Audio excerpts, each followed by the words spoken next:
Hello everyone, আসসালামু আলাইকুম। সবাই কেমন আছেন? আশা করি ভালো আছেন।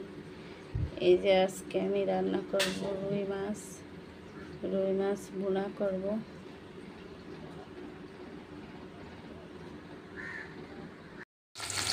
লবণ হলুদ মেখে মাছ ভাজতে দিয়েছি।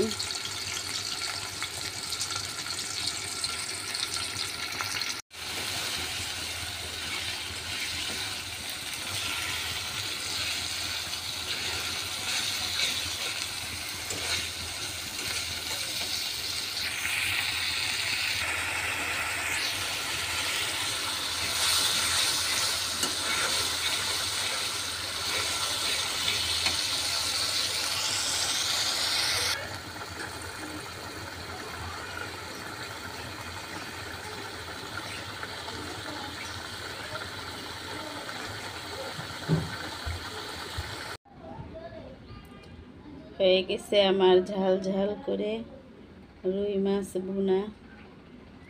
কেমন হয়েছে ভুনাটা কমেন্টে জানাবেন, লাইক শেয়ার করে দিবেন। আজ এ পর্যন্ত, আল্লাহ হাফেজ।